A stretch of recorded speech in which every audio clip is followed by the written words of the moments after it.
Good morning. It is 9 o'clock, so we'll go ahead and get started. People will continue to join, and that is just fine. I'm Christy Gagne. I'm a program manager for Telehealth Rocks, and Telehealth Rocks is a federally funded program that focuses on school-based behavioral health. We do this by working on social determinants, supporting school-based services, and telemetry and trainings just like this one. We're glad you're here for this session to discuss the economic stability domain. We've got just a few reminders for you before we get started. This session is being recorded and we'll share it with you afterwards. Your microphone has been muted, but feel free to use the chat or unmute to ask questions. And then it's very helpful to have your first and last name visible on your Zoom screen or to type it in the chat so that we can track attendance. We don't have any disclosures and everything presented today is evidence-based and currently accepted within the profession. And then after this session, just a few reminders about that. We'll send the slides and recording as soon as we can. We'll also include any links or resources that we put in the chat as well. Please just give us a little bit of time to process those and get that email out to you. This is our last session, and so we will send the certificates of attendance to you after we get those processed. And we'd really like your thoughts and feedback on our follow-up survey that will be emailed to you. And then if you have any questions after the session, please feel free to email us. I'll hand it over to Robert and Evelyn to get us started. Well, we're pleased to have Kayla Schmidt, the Director of Operations for the HCC Network over in Missouri. They're a great organization that really came together to try to figure out how to make a better community, including how to have a healthier community. So we'll get to that in a minute, but I'm going to hand off to Evelyn, who will kind of get us started with our presentation. Super, thanks a lot, and welcome everyone. I know it's such a busy time of year. It's really great to see so many of you joining us today. We'll go ahead to the next slide. So just starting off, I'm seeing some returning faces on the call, so we'd love to hear your experiences. I know in each of these sessions we've set some social determinants of health goals. So we'd love to hear from you if you've tried anything from our previous session on social and community context, or really any of these sessions that would be helpful for everyone in our community of learning. To really hear your perspective, please type those in the chat. We'd really love to learn from you and hear anything that you've tried or resources you found around social determinants of health. We'll just give you 1 minute, but feel free to type those in throughout our time together today. See, I'm not seeing in the folks having things come immediate to mind in the chat, so we can go to the next slide. Just feel free, folks can continue to type those in throughout the session. What we're talking about together today, we're going to review the role of economic stability and poverty in the lives of children and their families. We're going to talk together about one organization's impact on economic stability and how that impacted everyone in their community with children and families. And then finally, we'll wrap up talking together about potential partnerships that might help this social determinant that we're focusing on today around economic stability. Next slide, please. And I think I hand it over to you, Robert. Sure, and this is just the reminder slide. When we talk about the social determinants of health, I know probably most of you have been in one, if not all of the sessions, but just kind of the ideas of the different things we're talking about, and really been pleased that we've been able to really find data and information related to each social determinant and their real impact on education success and why it's important to think about these things from an educational perspective. Next slide, please. So, as we said, today we're going to talk about economic stability, and those are the factors related to income, how much money you earn, how well that income meets the family's needs, and healthcare and other needs. Next slide.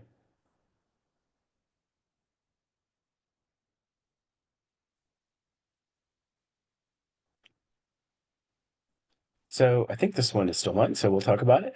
So economic stability, when we talk about Healthy People 2030, the goal for us as a country is to really help people achieve economic stability. So we know that 1 in 10 people live in poverty, and many people, including those in poverty, can't afford things like healthy foods, healthcare, and housing, which are the other social determinants, or some of them, that we've been talking so far. We also know that people that have steady employment are less likely to live in poverty and more likely to be healthy. And many people have trouble finding and keeping a job. And especially when we talk about many of our communities, so much of the success of the school and the success of the community are tied together. We have to have kids that are career ready and kids that have the skills they need to be successful in school and in life. So some of the groups that really struggle, and often we see issues of economic stability, are people with disabilities, people with injuries, conditions like arthritis that can really limit the ability to work. And we have to keep in mind there the mental health conditions and other areas that really impact employment and ability to stay and keep employment and be economically stable. So often we have people that are in jobs, but they still don't earn enough to afford the things that they need to stay healthy, and the things that they need for their family to have their needs met. So we see some of the ways that we fix or we work on economic stability are things like employment programs, career counseling, the ability to have high quality childcare and early education programs can really help people find and keep their jobs, and also policies and approaches that allow for people to have the basic food and housing and healthcare and education that they need. It both reduces poverty, but it also can really improve health and well-being and limit some of the behavioral impacts or sort of life impacts that come from that instability and lack of being able to have basic needs met. Next slide, please. So when we talk about Healthy People 2030 and we think about some of the goals that relate to it, the first of one is that we want to help more people achieve economic stability to reduce poverty, improve health and well-being overall. And the ways that we're going to do that, or the way that approach that works, is to make it possible and come up with approaches that make it possible for more people to find and keep their jobs, along with policies that help people pay for food, housing, healthcare, and education. And some of the selected student and family measures from Healthy People 2030 that apply to this are things like increase the proportion of children living with at least one parent who works full time, reduce the proportion of adolescents and young adults who aren't in school or working, reduce the proportion of families that spend more than 30% of their income on housing, and eliminate very low food security in children. Next slide, please. So I'm going to pass back to Evelyn, and we'll talk about some of the data and research and really get at the core of how income really gets into issues of child health and well-being. Thanks, Robert. I just in talking today, I wanted to acknowledge that throughout our series, you've folks on the call have heard some of these same messages. It's just with economic stability and poverty, we really kind of are it's a really good session to summarize some of the things folks have heard throughout the series. I also am really struck looking at folks who are on the call.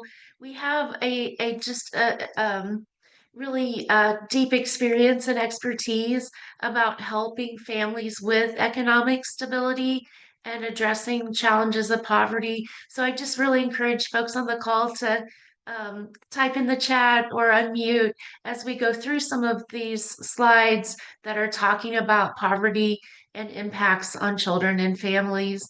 Um, I really like the wording of this article from Red Thompson and Moore talking about poverty and impacts on child well-being, but also well-becoming. And you'll hear that as we go through the slides today. It's both the immediate impacts of economic instability or poverty, and then the long-term impacts, the impacts on well-becoming that we hear and really, I know have lit a fire and have really and I know that's why people have come to this series is thinking about how can we work together as communities and schools to impact some of the child poverty now to help with the now and the well-being, but also the well-becoming.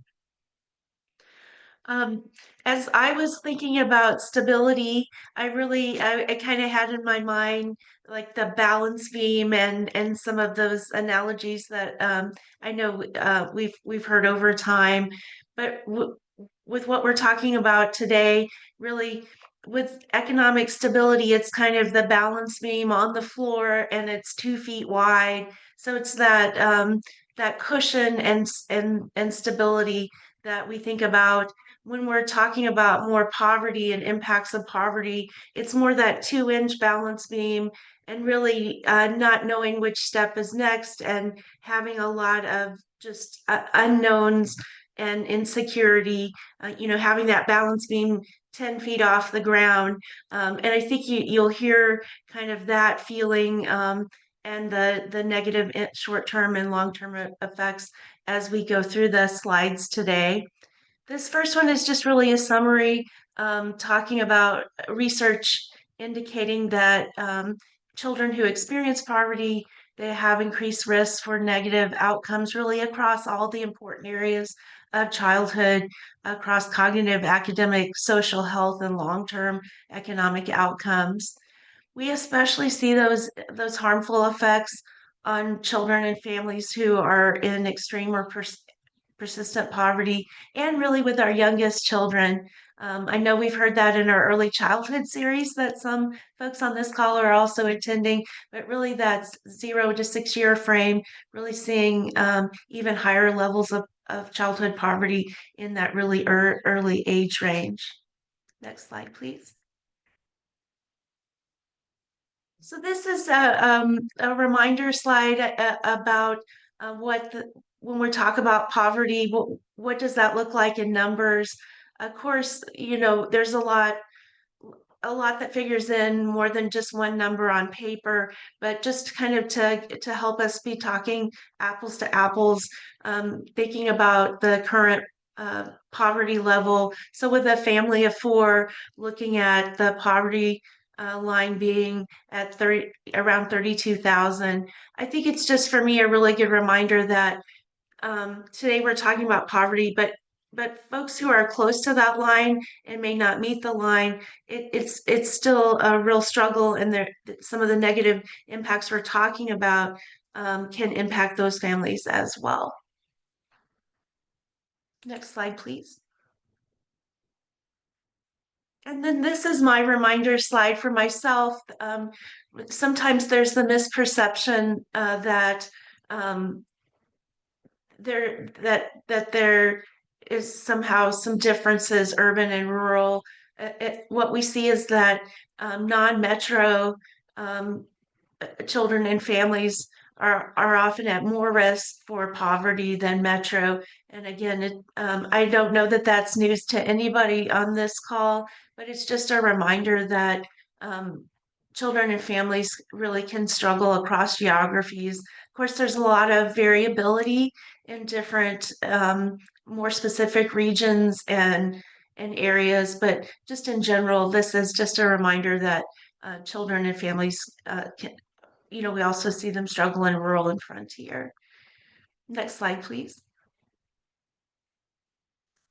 So this is our childhood poverty rates in Kansas. Overall, in the 2023 Kansas kids counts, the childhood poverty rate was 13%. But again, you see a lot of variability across the different counties in our state. And then similarly, we'll go to the next slide that reflects Missouri. The 2023 kids count rate was 18.5% of children in poverty. But again, you see kind of some variability. I know we're really lucky to be working with some schools and communities in the Boot Hill region, and we see that Delta region in Missouri, having some higher rates of childhood poverty. Next slide, please. And so, what we'll talk today about is just how does poverty or economic insecurity affect children and children's development. So we'll talk about these four pathways about how poverty impacts. So first, we'll talk a little bit about poverty's impact on parent and families' capacity to invest in necessary resources. Then we'll talk a little bit about the lack of economic resources really setting up parents and families for stress and how that in turn impacts children. We'll talk about the community context as a third pathway or um, impact on child poverty and economic instability. And then finally, talk just a little bit about the direct effect of poverty associated stressors on child's brain development. Next slide, please. So this is the really looking at that first pathway about poverty's impact on meeting basic needs. Um, Again, we've heard that throughout this whole Social Determinants of Health series. So really poverty and that economic instability, making it challenging to have access to nutritious foods, safe and stable housing, and access to healthcare across dental, medical, and vision and behavioral um, really having it impact the ability to find high quality, affordable, and accessible childcare. Um, Also, with families experiencing poverty, having less language nutrition, having less fewer books in the home, less access to the internet service and other educational resources. In addition, children experiencing poverty are more likely to live in older homes that may expose to environmental toxins, things like lead or other environmental risks.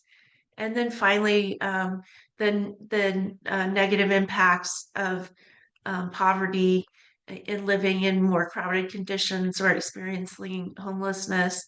Um, and also just the instability of having to move frequently, and that may be to a different location, it may be to a different school district, but just really that instability being a difficult thing for children.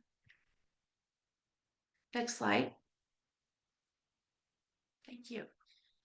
And then the second pathway we were look at about the negative effects of economic instability or poverty is the negative psychological effects. So we see that parents and guardians with insufficient income, it makes it really hard to um, to meet basic needs, and then that goes along with the stress and cognitive overload. Um, it's really that chronic and cumulative stress that is especially toxic. And then really setting the parent or guardian up for higher levels of depressive symptoms, distress, really feeling stuck. And then with feeling stuck, just not having hope, not seeing that there's various pathways to get to goals. Um, these symptoms can in turn influence parenting behaviors and strain family relationships. Um, there's also kind of keeping in mind poverty stigma itself and just the the negative feelings around having economic instability, and that in itself is associated with poor self-esteem, social isolation, it can be associated with shame or embarrassment and even depression. Um, the challenge with that is then that limits help seeking behavior, which really leads to a negative spiral um, of being able to have the agency and being able to reach out for help in meeting economic needs. And then overall, we see that this has a negative effect on children's own mental health and other outcomes. We see that children um, living in poverty, they have higher levels of adverse childhood events or ACEs. So really those stresses and traumas that have a negative effect on health and health outcomes. And then there's higher of those, but lower of some of the positive childhood events or benevolent childhood events. Next slide, please. So we've talked about two pathways of how poverty and economic instability can have a negative impact on children. This third pathway is looking at the impact of poverty in neighborhoods. So it's really that idea that um, that families are more likely to be living in areas that may offer fewer opportunities, um, that may be around municipal services, job opportunities, reliable transportation, healthcare options, access to grocery stores, and safe places to run and connect with nature. I think this whole series has really looked at innovations around some of these barriers and really amazing creative things that communities and schools are doing to address these and offer more opportunities. But this slide is just really speaking to that there's the risk of this with children living in poverty. Um, Schools and communities may have fewer resources and challenges with facilities, community violence, and lower perceptions of safety. And then finally, just with children living in poverty, there's the greater likelihood to be involved with child welfare and criminal justice systems. Again, we've heard innovations around that and some of the preventive side of that, but just saying that um, poverty makes that a greater risk for children. Next slide, please. And then this is really speaking to the fourth pathway and economic instability or poverty and the negative health impacts. So that's really across the whole lifespan of the child, from um, higher rates of infant mortality and lower average birth weights around families experiencing poverty, with early income disparities in health. Um, Leading to ongoing exposure to adverse environmental conditions, and really being impacted by the range of social determinants of health that we've talked about in this series.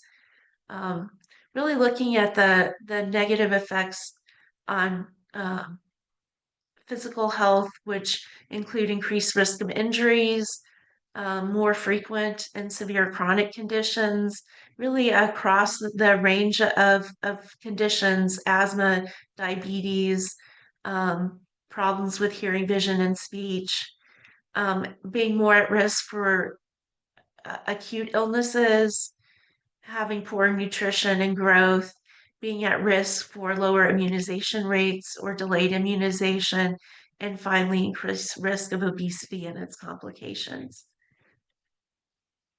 So overall, what research and studies have found is that poor health in adulthood is more strongly related to economic status in childhood than even economic status in adulthood. Of course, both things are really important and have impact, but this is just really putting a line under how important it is, the work that many of folks on this call are doing to help children living in poverty.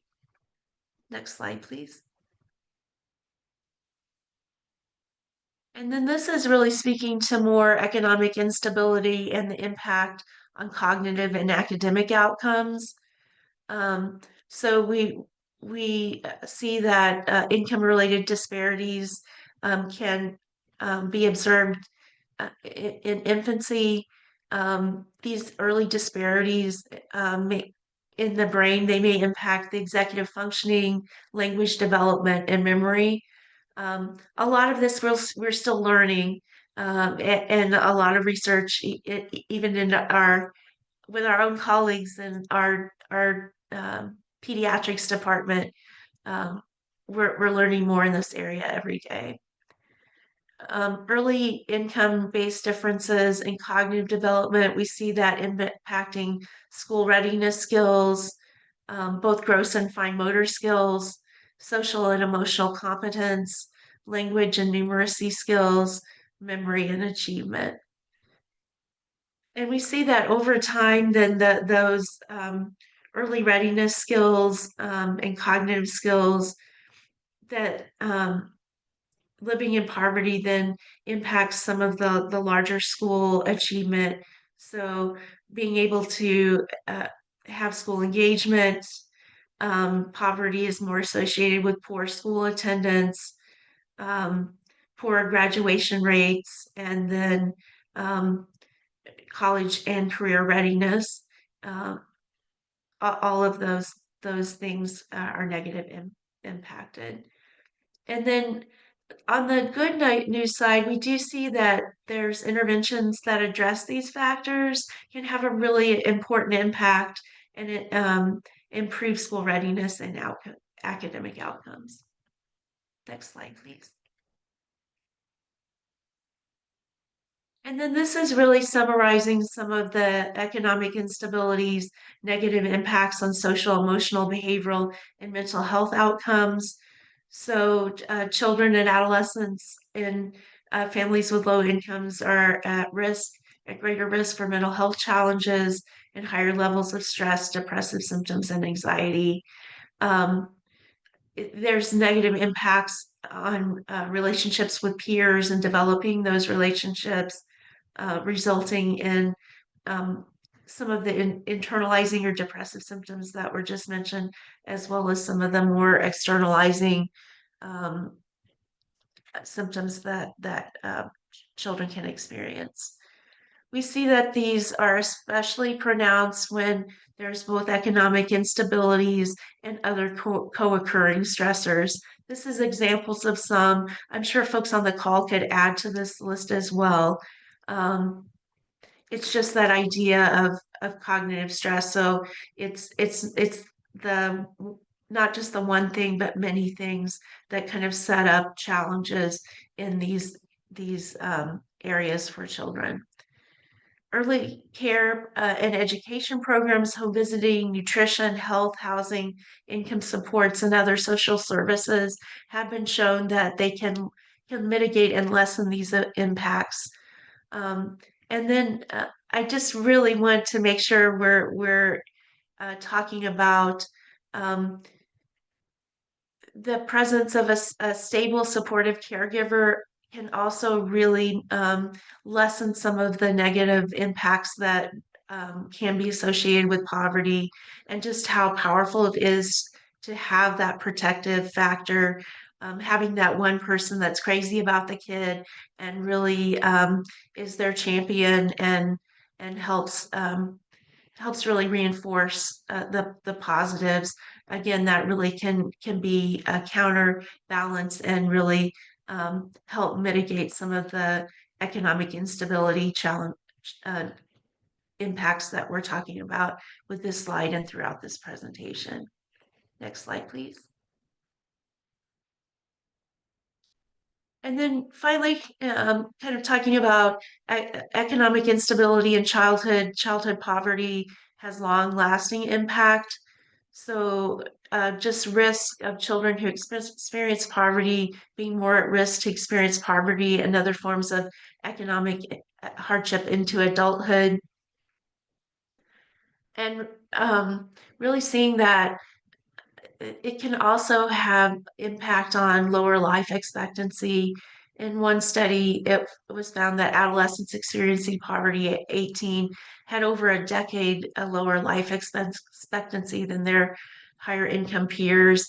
And that's just an incredible loss for the individual, the family, for the community, and for society as a whole. I know some of these are challenging to look at and kind of hear some of the impacts, but again, I think um, we've talked a little bit about some of the strategies that can help with that. And I know here in just a minute, we'll hear from HCC and some of the this kind of work and the positive impact it can have. I'll go ahead and turn it over to you, Robert. Sure. Next slide, please. So we're finishing this series and just wanted to kind of let you know about an opportunity. And the reason why we put this topic as the last social determinant, because everything that we've done so far, but especially this topic really feeds into a conversation that will be coming up with Dr. Matthew Desmond. Really excited, and there is the information to register online, and of course, we'll send that out. But we also would encourage anyone and everyone um, to share the information. We can have as many people participate as are able, but really excited that this is coming up on April 17th from 9 to 10 a.m. And just really beginning to have a conversation. Dr. Desmond has looked at poverty as well as housing instability. He tends to focus on urban areas. And in fact, when we started talking with him, really recommended some other people to talk about rural areas, but his work has been a finalist for the Pulitzer Prize and it's gotten a lot of attention. And so we really want to hear and talk with him just to understand his viewpoint and his understanding and what he's found out as we begin to think about our own states and our own communities. So next slide, please. So just some questions. As we think about these types of issues, Dr. Desmond talks about poverty as a tight knot of social problems, and we've looked at a lot of different social problems as we've looked at the social determinants of health as we've gone through this series. So, just really excited. I hope you'll take these questions as we begin to think about this and begin to really think about how can we impact these things that really impact the success of our kids in school and in life. Next slide, please. So now I'm really pleased to get to talk to someone who works with an organization that has done so much in central rural Missouri, focused on these types of issues and how do we create a community that works for everyone and that meets everyone's needs. So Kayla Schmidt is the Director of Operations with the HCC Network. And like we normally do, we'll just kind of have a conversation. Next slide, please. So the first question is if anyone has any questions, as we think about things, but we'll kind of start by letting Kayla introduce herself and talk a little bit about HCC Network, which, sorry, that should have been updated. They've changed their name. So really, what brought your partners together and what have been some of the ways that you've worked to better meet the needs of your communities? Hello. So as Robert said, I'm Kayla. I'm our Director of Operations at HCC Network. I have been with the company for 5 years, and so I work mostly on the programmatic side and with all of our federal and state funding. So I get to do a lot of the fun stuff, the innovative stuff, but HCC Network is a federally qualified health center in Missouri. We have 6 locations. One of them is dental only. And so we have Carrollton, Buckner, Concordia, Lexington, Waverly, and Independence. We have medical, dental, and behavioral health in every location minus Independence because that's only dental. And then we also co-locate with Burrell Behavioral Health in a couple of our locations. Every one of our locations have a community health worker, and then we do have a couple peer coaches.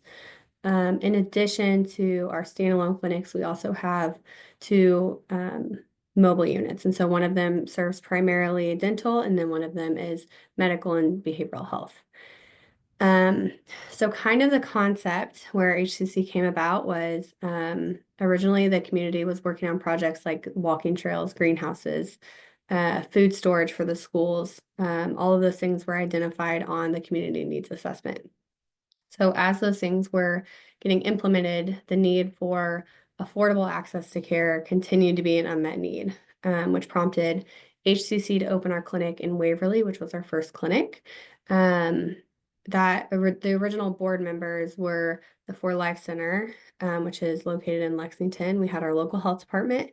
We had the Migrant Farm Workers Project, Pathways, or it's now known as Compass, and then Lafayette Regional Hospital. And so we've grown immensely. We actually opened a clinic during COVID 2020. And so since since I've been with HCC, we've opened 2 clinics and added 2 mobile units. And so our growth is is crazy big. But our CEO as well as our leadership and all of our staff are huge advocates for bringing people together to meet the needs of our community. So what was it about the needs of the community that brought so many different partners together to kind of start the network that then eventually led to starting a clinic, a federally qualified health center? So I think, so I wasn't here in the very beginning. So Sure, of what course. I've what I've understood is that we have the word network in our name. And so if it doesn't necessarily scream that we're a healthcare clinic. And so originally we were truly a network. We had and we still have a 7,500 square foot warehouse where we have hygiene items. We used to have DME. We did furniture at one time, but all of that was free to the community and all of it was donated to us. And so I think it was just our leverage of our memberships. Um, we noticed healthcare was in need in all of our locations. Um, we truly leveraged the community needs assessment and then to build our community of where we're at now. Our Waverly Clinic was actually gifted to us by, it used to be a critical access hospital. And that's how we started. And then we eventually grew to Concordia and so forth. I think Tony Ann Richard is our CEO. She's a phenomenal person. She can build partnerships like nobody I've ever seen. And so she is truly an advocate for healthcare. She grew up in rural Kansas, and so she has been able to see the needs firsthand. And so I think just initiating conversations and truly evaluating the needs. Obviously, we can't fix everything, but if we can look for funding sources, if we can build consortium, or if we can continue to build on our network, then it's benefiting everybody. So when you work every day with people, um, how do you think economics, jobs, poverty, income, how does that really impact ability, both the people's individual ability to get their needs met and to be successful, but also even the success of the community itself? It's tough. I think Yeah, I only ask the hard questions. yeah, yeah. Um, we truly believe that financials are affecting everything. We've seen a shift in the past 2, 3 years, that people financially need help than they ever have before. We've seen a huge need in transportation, and essentially it just trickles down. And so if someone doesn't have transportation, they can't get to their healthcare appointment. If they can't afford their healthcare appointment, chances are they're probably not going to show up.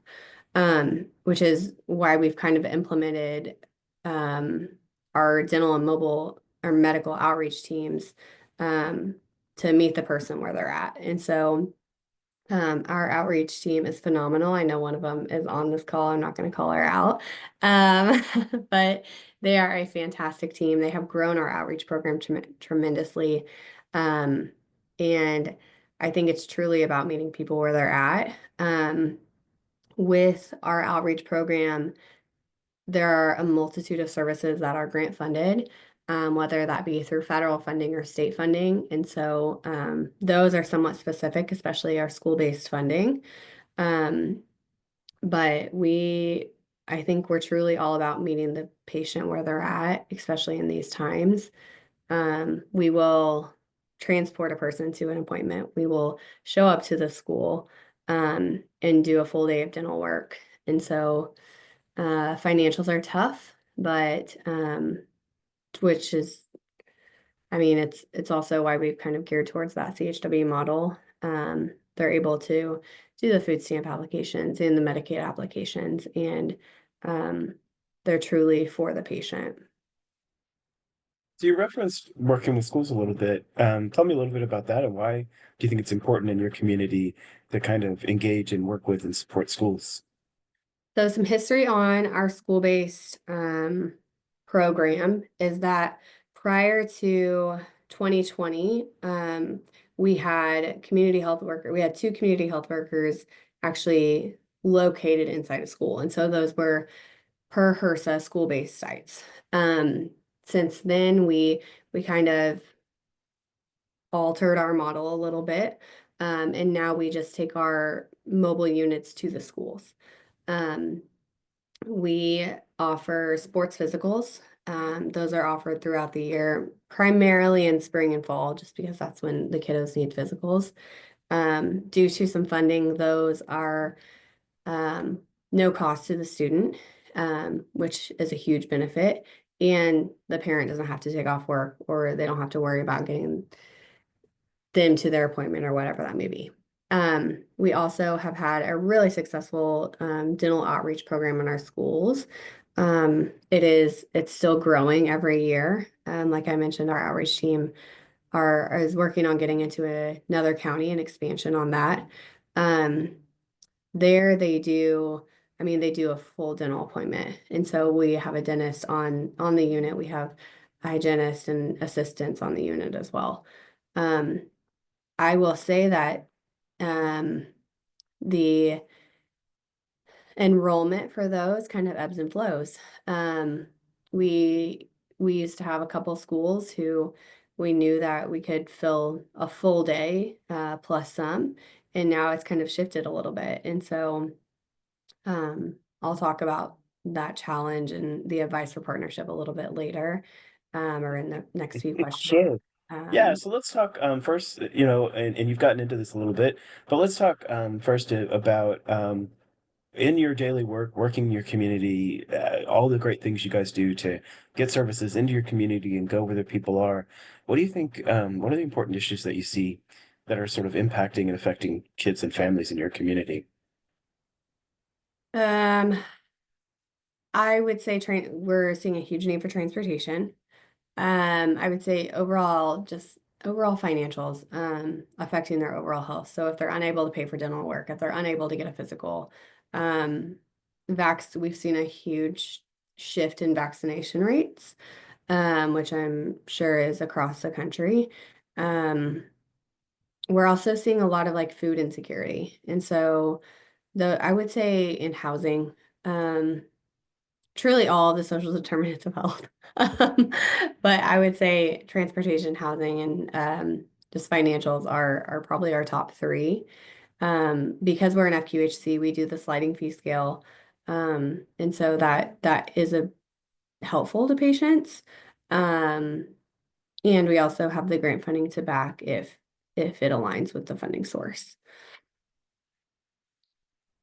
So you mentioned school physicals, and I just thought that it's great, sports physicals, because, in hearing what Evelyn talked about and some of the other things, this idea of opportunities and having sort of someone who supports and builds on them, sometimes I've always thought that some of the kids that would most benefit from activities like sports have things like not being able to get their physical that stand in the way. So I was really excited to hear how you're able to do that. So, you talked a little bit just before we kind of move on to talk about partnership and what's important about that. Do you see other issues of income or poverty? Do you think this drives a lot of what you see as needs in your community, or even the success of the community, the communities that you serve? I would say the biggest thing that probably impacts is just continuity of care. Sometimes we are seen as an urgent care type of facility, which at the end of the day affects our UDS numbers. But we've worked really hard over the past couple of years and few years to figure out how to retain a patient and retain a service. And so if financials or transportation or housing is affecting someone getting into an appointment, they're not going to show up. And so I think specifically for us as an FQHC, I would say patient retention and just that continuity of care is where we see it affected the most. So you have a long history as a successful partnership. You're one of the only, if not the only, rural health network, sort of or network of organizations that came together to work on health issues in your community that then decided to start an FQHC. So it's not common. In fact, it may not even ever have happened elsewhere. It didn't, as far as I know, it's never happened elsewhere. It used to be the only one where a network of community groups came together and started an FQHC through what's called the Rural Health Network process. So pretty exciting. And you guys are, really good. And the reason why we wanted you to kind of come today is you're just so good at serving your community, but also really responding to and being part of and listening and, kind of responding to what the community says because you were founded by the community. So, really kind of interested as you've looked at partnerships and as a community provider of services, what kind of challenges do you face and what do you think is important to overcoming them? You mentioned your school districts and some of the decline in uh, kids signing up or parents and families having their children get the services available. I would say staffing turnover, which shouldn't be a surprise. I would say that's both internally with HCC Network employees as well as our community partner employees. It can be very difficult to change. I know our outreach team has changed numerous times just because it's a difficult program at HCC. And I think that leads to relationship building is hard work. It's not just one phone call, it's not just one meeting and everything is good to go and you don't have to talk again. It is truly remaining consistent in efforts. I think how we've overcame them, I think we have, I think we've been consistent. We have HCC has not had a significant amount of turnover. The person leading our outreach team has been with HCC longer than I have, and so she is very well known and very well respected in our communities. And she's gonna love me for saying this. She's stubborn. She is the type of person where she will get things done. She will build those relationships. And she's not afraid to jump in whenever things get hard or whenever we've heard no. Also, I think we're also at a space with our outreach of kind of like what's next? Where can we continue to build and grow? And that can also be difficult as well. I know over the past couple years, we have tried really, really hard to market HCC and get our name out there in the community, especially since we rebranded.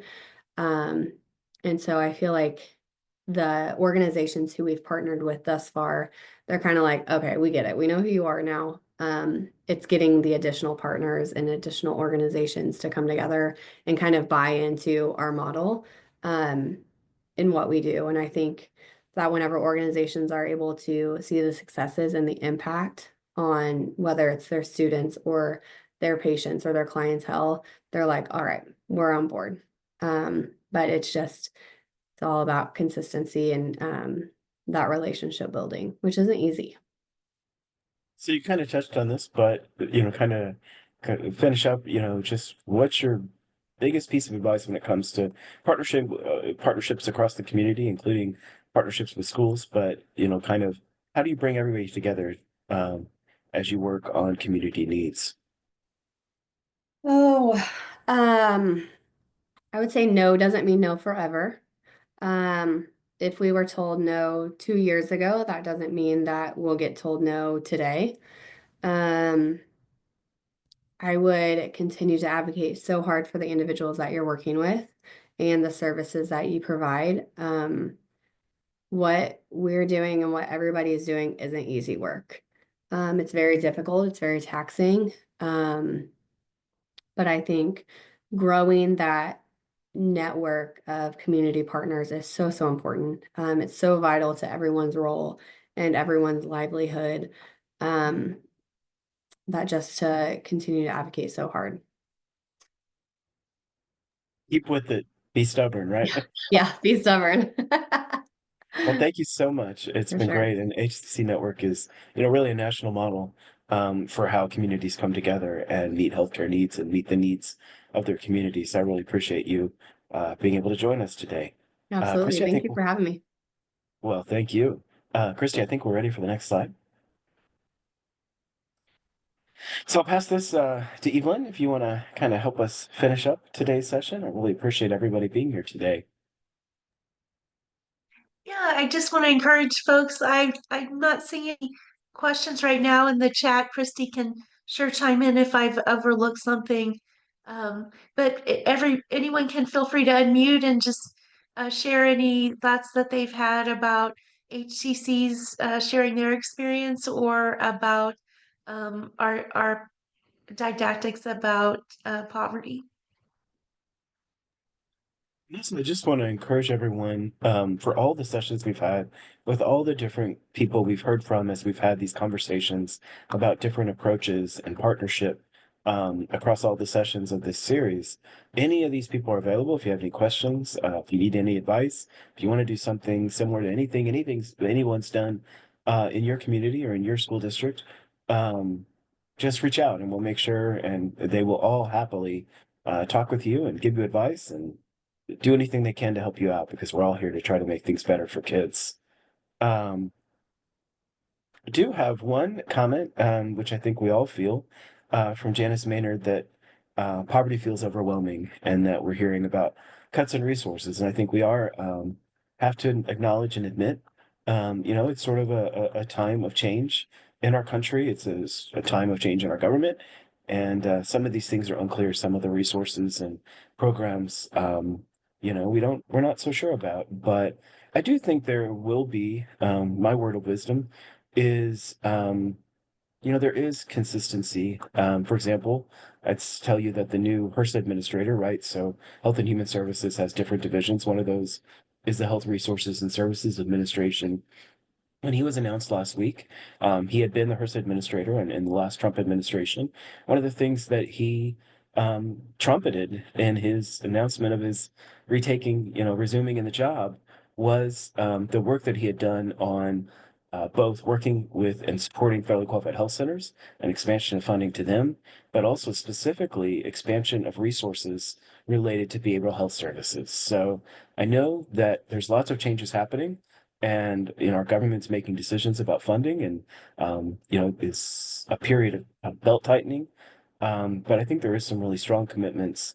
I know that with Secretary of the Health and Human Services Robert Kennedy, one of the things that he's very concerned about is substance use. So it's a time of change and that is always concerning, but I think there's still a lot of support and need for the type of work that we do. And I think also we have to remember that that makes it even more important that we work closely in our community and that we make best use of the resources that exist. That we really come together to try to meet needs and to continue to develop and grow so that our communities are successful places for our families and especially for our kids. So those are my thoughts on that at least. I really appreciate the honesty. I sure felt that reading through some of the literature. I just, when I hear folks, we were lucky to meet in person with our partners group on Tuesday. So, hearing individual successes with families and just, with planting a seed or meeting one need, then seeing that ripple out to a child and family doing better in so many areas. So I totally am there and agree. I'm also feeling stuck and overwhelmed with some of it, but I hope folks on this call can talk with one another some and also just making sure we're seeing the work with the individual child who is in poverty and then seeing, gosh, meeting that need, it really it just can have such amazing impact. Thanks. I appreciate everybody's word and I appreciate Janice, kind of saying what I think many of us are thinking. Christy, the next slide, please. So we hope, I don't know if Evelyn, if you want to do the takeaways, you did a lot of the presentation and, um, Either way is good, Robert. sure, go ahead. Just our takeaways, just economic stability having such impact across the entire family. Looking at steady employment means for the family, and ways to have it less likely that the family and child is living in poverty and more likely to be healthy. I know we talked some about poverty's negative impacts on child and family. Again, going along with what we just mentioned about, so really those feelings of overwhelm can come. Um, but also looking at a number of strategies to lessen or mitigate the negative short and long-term outcomes.